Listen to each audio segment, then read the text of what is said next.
Breathwork changed my life, now I'll help you change yours. In 2013, my world was turned upside down when my partner was murdered. I was thrown into grief, a place I never expected to be. The last decade plus has been a journey of healing, learning what works and what doesn't. Also how to rebuild from the darkest of places. I founded Verity Jo Breathwork, a method designed to make healing simple and accessible, and now I train facilitators to share this transformative practice globally. Welcome to The Dark Side with Verity, the podcast where we get real about transformation, growth, and stepping into your strength. Let's dive in.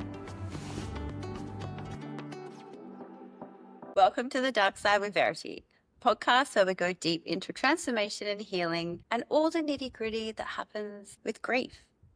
While I share my story, this episode is going to be touching back on, let's call it life after death, when in reality for my life, it was life after Josh. And when I say that, by no means at all did I feel his presence was gone emotionally, spiritually. It was our house that we lived in. The only thing missing was his physical being. And that was a really tough pill to swallow. I want to talk about the moment when someone dies and that in-between phase before the funeral. There's a lot of organizing to do when, in reality, looking back, it's almost the space that was the coziest because all of my friends and family were arriving at my home to be at the funeral. And I don't really know the amount of days. It's not part of my religion or anything like that. I'm not quite sure. All I knew was that I wanted all of his friends and family to be there. A lot of them worked out at sea, and so they were navigating their way back to shore, to land, to be able to be there to support each other and to support me and just to show up for them. So it was like this really weird time. And okay, let me just preface this. So I will retell everything as much as I remember. My brain does a wonderful thing where sometimes it shuts out certain parts and I just don't remember them. The other part is that with grief or something shocking or traumatic in your life, it's like the ability to understand timelines disappears. I have no concept of this. It frustrates some people. And I used to get really upset with myself trying to figure things out. I've just compassionately accepted that I don't remember stuff and that's okay. It just means that this is who I am now and being accepting of it all. Like, let's be real. It's like being able to achieve a certain amount of things per day. It just changes. And maybe that's because your nervous system needs you to slow down. Maybe that's because your nervous system needs you to forget certain things. Whatever it is, just be okay with it. So as everybody was arriving, it was this weird space in time where everyone would be at my house. And this is where I know emotional exhaustion is a real thing because I'm not a person who naps. Like, sleep when you're dead, basically, was my motto. Up until now, the past few years, like, I really love early nights. But in this moment, it was just this weird space. I was drinking, keeping myself like this weird, really numb phase. And by no means, when I share any of this, do I recommend what I did to survive. I'm just sharing it because it's what I did. It's honest, it's raw, it's real. The version of me now and what I've learnt and know now probably would not do more than half of those things. But I just had zero tools. My tools of coping were to drink, to smoke. That's what I did, and that's what I knew to numb myself to not feel or to think that I was making myself calm. I had no concept. I had no tools. I was just literally doing the best that I could. Again, forever grateful for my friends and family. So as everyone rallied around, I just remember sitting outside on the grass in my home. People would be talking, coming and going, having conversations, and I would just fall asleep. My body just would shut down, basically. It's times where, again, what I know now, I know that my body needed nourishment, but I would just be so burnt out, so exhausted, just like pass out. I also had this, it was kind of like a known fact, and it's actually scary to say this. So my sister and I were drinking these like vodka, lime, soda, cruiser kind of things, like not the sweet ones, but because we were drinking so many, it was the thing, when anyone would rock up to my home, they would bring a carton of these drinks. So much that people were ringing around Darwin to try and get another carton of these cruises to keep me, my sister, on like a bit of a level that was being able to survive. I don't even know what I'd call it now. Like, I look back and think, my goodness, how everyone put up with me, I'm not sure. This is a moment I'm speechless. I'm like, what do I say apart from thank you? This is why this is important, to know how to support people in grief, because they all knew me so well. They knew how to take over my life, basically, to keep me in a level where I wouldn't like lose it. Because as soon as something would slip or something was out of my perceived control, it would be like the end of the world, and all of my anger and frustration about obviously what had happened, I would take out on this person or this thing. So not being able to manage my emotions, and look, I'll give myself a break. I don't imagine anyone can manage your emotions in that state. I know the tools now would have definitely helped. It probably made my process a lot quicker. So everyone would bring around these drinks, and it was just like a known thing that my sister and I would be drinking these as we began to plan the funeral. And I say this, like, time in between was the best because everybody was just there. Nobody knew what to do.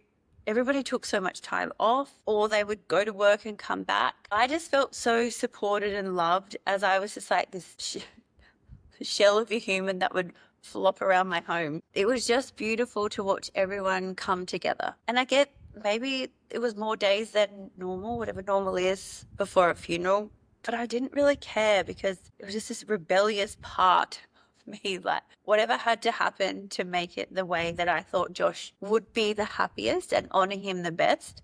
Like, that's what I did. This is why these conversations are important, because knowing how they want to be, whether they want to be buried, cremated, is important because you want to honor them. What song to pick at the funeral. So weirdly enough, my sister and I, we've had our funeral song picked out for a very long time. I think it was like a couple of years after my nan passed away. And so we both know what our songs are. How I picked Josh's songs were, one of them, like, how, I guess some people find their like partner's song in maybe a really cute way. I remember us driving in my car and this song came on. I'm like, oh, I love this song, In the Arms of the Ocean. It's like a Florence and the, I was like, this is my song. He's like, this is my song. It's about the ocean. Like, I love the ocean. This is me. I'm like, I love the ocean too. So from that conversation, that then became our song. The other song was Riptide. Funnily enough, this song became Triple J's Hottest 100 #1. And so, as you can imagine, the song was played over and everywhere possible that year. And the other song was picked the night before the funeral when we were all sitting around, again, having more drinks. The song like I Have Lived, and that just really defined him, like life to the fullest, doing all of the things before 27. When you're organizing all this stuff, and I know they're tough conversations to have, but they are really valuable because we can avoid it and pretend that death is not going to happen, but inevitable. So if you know fully in your heart, then there's no question about what you're doing or picking in those moments. Because when I look back, and I fully put my hand up and say I was quite delusional in these decision making. So my mum said something to me, I was really lucky, because lots of people in their lifetime would never experience the love that I had. Like, I knew wholeheartedly that Josh loved me. God, I put him through some shit. And he knew that I loved him. Some people go their whole lives, their whole marriages, not knowing and feeling this. So I always felt extremely blessed to have known true, healthy love and to know that I had my person. That's a pretty cool thing to be able to say.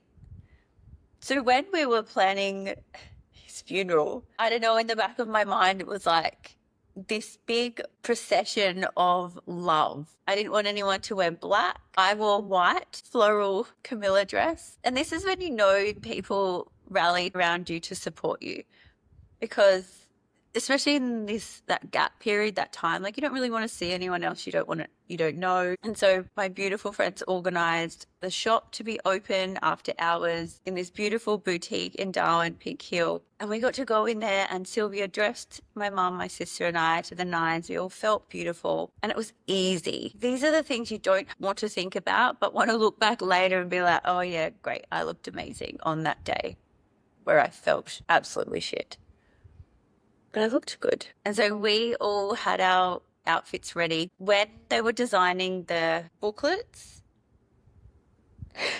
I'm kind of embarrassed saying this. So I'd seen before wedding invitations where you like open it out and it ties a knot. Obviously, Josh working on boats, there was lots of tying knots, and I thought it was a really cute thing. So I've given another mammoth task to my girlfriend Dim to try and create the impossible invitations in a short amount of time, which mind you, she pulled off. Like the whole thing looked incredible.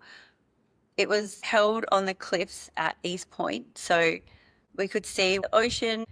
We looked right out. Everybody sat. Like, honestly, it looked like a wedding setup. I'm not going to lie. Because in my mind at that point, like I never cared if I found love again. I was just all about Josh and never thought that I would get married or meet anyone else. Like it's not in your mind. So it was this beautiful ceremony of love, which was a funeral. Brian is actually a celebrant. And I just wanted someone who would be lighthearted, would be able to speak beautifully and make it really natural and easy for everybody. Because our age back then, it didn't feel natural to be going to a funeral. Ideally, we would have all been going to weddings. So that's what it became. As the funeral finished, we all poured our Forex Gold beers off the cliff together. And I just remember Riptide, the song playing over and over because we just sat there for so long. It's like those moments where you don't want it to end. And this is again where rituals don't need to be anybody else's. So every year on his birthday, on his anniversary death, I always go down and pour a beer off the cliffs for him. And I've got this beautiful collage of photos over the years. And if there's been years that I haven't been in Darwin, my mum and my sister will go down. And I think this is what makes me most emotional about how loved he was, but also how loved I am from my family. I'm very lucky all round.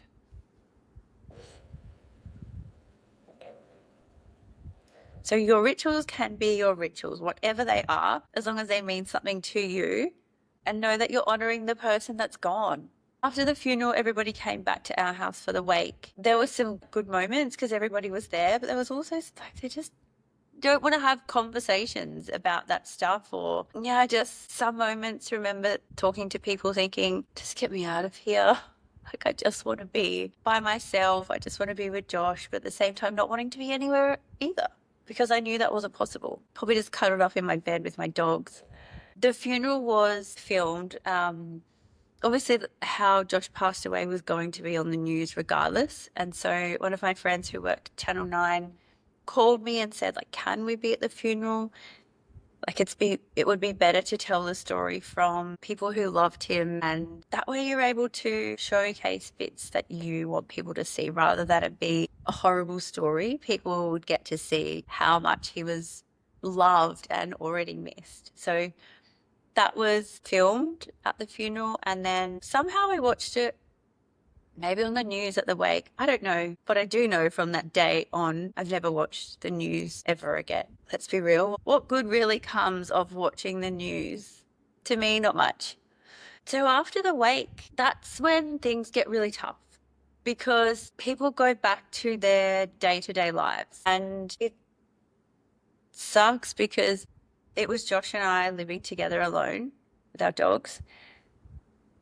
And then he wasn't there. So I'm reminded every millisecond of the day that he's not in the home. And instead, the home is filled with hearty meals. This is another space where I was so neurotic, and I just thank everybody again because I'd come off like comp prep. My brain was still kind of in like a structured way of eating. Anything that wasn't in my realm of what I wanted in that moment felt like I was losing control again. Fridge would be filled with all these meals that beautiful people had cooked and made and brought around.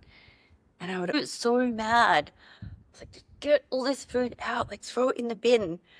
I don't want it there. And she would look at me, Verity, there is lots of other people in this house right now.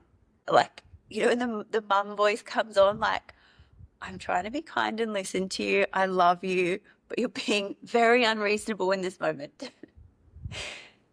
So mum was feeding everyone, looking after everyone. And the other thing is flowers. This is when I know that I've healed quite a lot, because back then I couldn't stand the flowers being in my house, because flowers used to be a representation of like something beautiful, a good event, or you're being spoilt, to all of a sudden it meaning death. And then the flowers would die, I'd have to throw them out, and more would arrive, and I would just be like, oh my, what do I do with all these flowers? And my whole kitchen bench was filled, my dining table, my lounge room, they were everywhere. And as beautiful as flowers are, I felt so ungrateful, because I was like, oh, these are just like another reminder that things die. Everything's going to die. And it was like doom and gloom. I know how much I've healed because I now love. And it was only like maybe a month ago that I can fully say this, that I got flowers and loved having fresh flowers in my home. So that's a pretty big thing. That's a cool thing to realize, because it's appreciating the beauty and small things again. Previously, like, don't worry about buying me flowers, like they just die. It's good to appreciate the simple things and the beauty again. It means your heart is healing more and more, and it will continue more and more, because as you enter the grief club, it's never a space anyone wants to be in, but you really appreciate when people talk about it more and more. So you don't feel isolated. So you have the space to talk about people that are gone, so their legacy lives on. Because it's like, these sayings are there for a reason. Like, the good die young. The best ones are taken early. It's us left that need to figure this stuff out to embody all of their great qualities. Because there's so many qualities I looked at in Josh. He never cared what people thought about him. Because I was like, whatever, I have enough friends. I'm good. If he didn't want to go somewhere, he didn't go. It took me a while in our relationship at the start to navigate that. Me being a person who loved going out all the time, him always doing what he wanted to do, navigating life in a way that honored himself is something that I've really tried to carry on. Don't get me wrong, there's times where I get stressed, I forget, I lose my way, but I keep coming back to this, remembering how amazing he was. And in saying that, he had some really ridiculous qualities as well. Like, him and my mum had this ongoing thing. Because he didn't care what people thought, he would do it on purpose to frustrate me. So we would go shopping and he'd tuck on a high-vis singlet.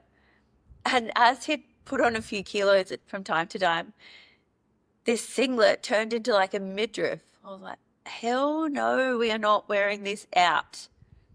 And he'd just like giggle in his giggle. Be like, yeah, I'm going to the shops in this.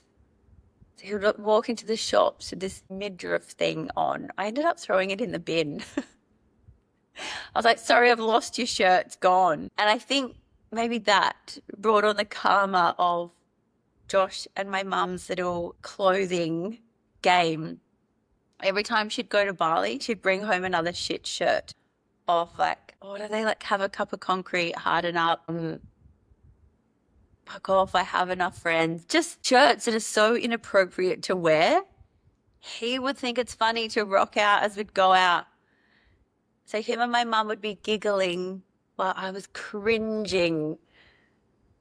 The funniest part about it, of all of the cringy things, they turn into the best things. So this blanket here was made by one of my mum's best friends, Gay. She took all of Josh's clothes, and we had no idea how this was going to come about, but she had this idea that we would turn his clothes into a blanket. I don't know how you turn a shit wardrobe into the to a cool blanket, but she definitely managed to do this. So this is what's next to me. Forever have these bloody clothes, these shit clothes with me. So grateful. But these are the things so wild, the things that we stress about end up being the things that we love. For instance, his tattoos.